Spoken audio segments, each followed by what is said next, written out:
Hello friends, in this lesson we're going to talk about patterns of text organization. So what is a pattern of text organization? Everything you read is organized in some way. It doesn't matter what language it's in. It's got to be organized in some way in order for you to be able to understand it. The way that it is organized will depend on the author or who wrote it, the type of information they're trying to write about, and the goal of the text. So what is the text trying to do? What's its purpose?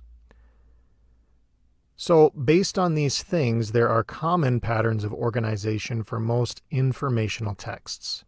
So if you read anything in English that's trying to teach you something or give you information, there are some very common patterns that you'll see between all of them.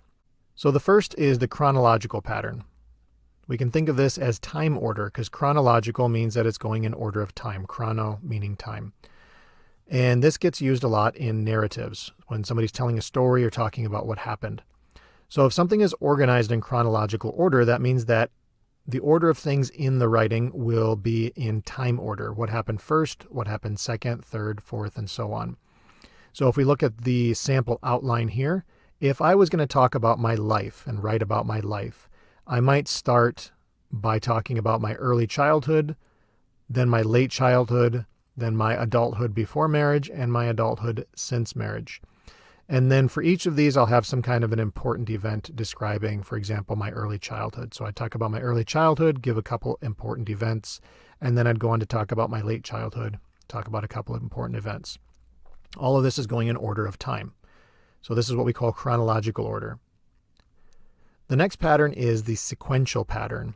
And so this gets used a lot for process writing or directions. So if you're telling somebody how to do something and you have to tell them first this, second this, third this, that is a process. So this gets used a lot, for example, in teaching texts, in recipes, and things like that. So your pattern would look something like this. You'd have step 1, step 2, step 3, step 4, and so on. So if I was going to talk about how to make coffee, I might say step 1, grinding the coffee. And then I'd give you a couple details about how to grind the coffee. Step 2, preparing the coffee maker. And I'd give a couple of details talking about that. Step 3, brewing the coffee. And then a couple of details about that. And then step 4, pouring the coffee. So it's similar to chronological order, except we're not really focusing on time. We're focusing on what happens first, what happens second, and what happens third, like that. The next pattern is the spatial pattern, and this gets used a lot in descriptions or directions, like when you're trying to tell somebody where to go. So spatial means we're talking about space. So it's organized based on where things are in space. So if I was going to describe my house, for example, I might start by talking about the entryway because that's the first thing you would see when you walk in the house. Then I might talk about the kitchen and dining room because if you're walking through my house, that would be the next thing that you would see. And then I might describe the living room after that because that would be the next thing that you would see. And then the bedrooms and the bathroom because that would be the next thing that you would see in the house. So the logical order here is that I'm describing my house as you would walk through it. So I'd have my entryway, a couple of details, the kitchen and dining room, some details, the living room, some details, and the bedrooms and bathrooms, and some details. So again, this gets used a lot when we're describing locations or places, or if we're giving directions somewhere, like in a city or in a country even, because you're going to be describing things in some logical order based on their location. The next type of pattern is compare and contrast. And with compare and contrast, we actually have a couple of options of how this is normally organized.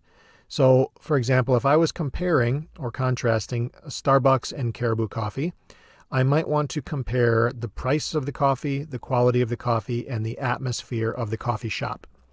Now, I could organize it by first talking about Starbucks and talking about the price, the quality, and the atmosphere at Starbucks. After I finished that, then I would move on to talking about the price, the quality, and the atmosphere at Caribou. So you'll see that the details go in the same order, but I talk only about Starbucks first, and then I talk only about Caribou second. The other option is to organize it by the quality that you're comparing or contrasting. So like you see here, I was talking about the price, the quality, and the atmosphere. So I could reorganize it to talk about things in that order. So if I talked about the price first, then I would compare the price of Starbucks and Caribou together. Then I would move on and talk about the quality, and I would compare the quality of Starbucks and Caribou together. And then the atmosphere. So I talk about, how nice or how dirty or bad their store is. So I talk about both Caribou and Starbucks together. So in both of these options, we're talking about the same information. We're just organizing it slightly differently. The third pattern is the advantage or disadvantage, and this is very much like the compare-contrast. This can also be called the pro-con. Pro means the advantages or what you're for, and con means the disadvantages or what's against it. So let's say I was talking about the advantages and disadvantages of riding a bike to work. So first I might talk about the advantages of riding a bike and give you 3 different points about the advantages. And then I would talk about the disadvantages and give maybe 3 points about that, depending on how many advantages and disadvantages there are. The next pattern is the cause-effect pattern. And again, with this one, we have a couple of options, but it's a little bit different than the compare-contrast. So cause-effect, we're talking about causes or we're talking about effects. So in the first pattern here, this one is focusing on the effects of something. So first I would talk about the situation. What's the situation? So in this one, maybe I'm talking about the COVID-19 pandemic. I would describe what the situation is. Okay, so what COVID-19 is, how it affects people, and just kind of set up the situation. Then in the rest of the writing, I would go on to talk about the effects of COVID-19 and how it's affected people's lives, the economy, the world, and so on. So in this first one, we're focusing on the effects of something. In the second option, we would focus on the causes. So again, I would start first by talking about the situation and just giving some background information. And then I would go in and start talking about the causes and giving details about the causes. So what's caused COVID-19 and what's caused it to spread. So in this one, I might talk a little bit about the effects, but I would talk about them first here in the situation. If I'm focusing on the effects, I might talk about the cause, but I would talk about it just a little bit at the beginning. The next pattern is the problem-solution pattern. So in a problem-solution pattern, you present a problem and you talk about the solutions to the problem.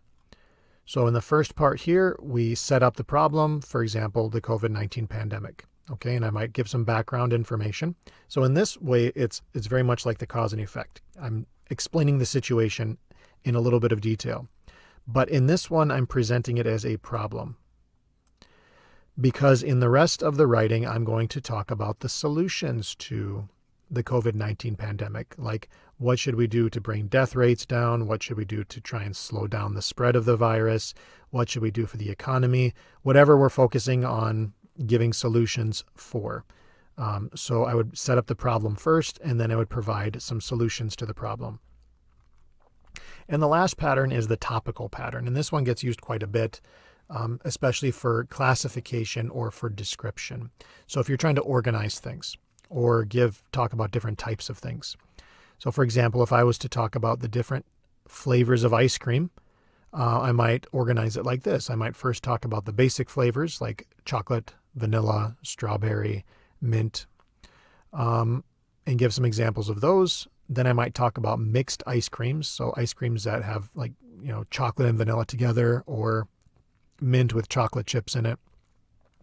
And then I might talk about sorbets, which are the fruity ice creams. So, like lemon or strawberry, raspberry, and things like that. So what I'm doing here is I'm organizing it based on the types of ice cream that I'm talking about.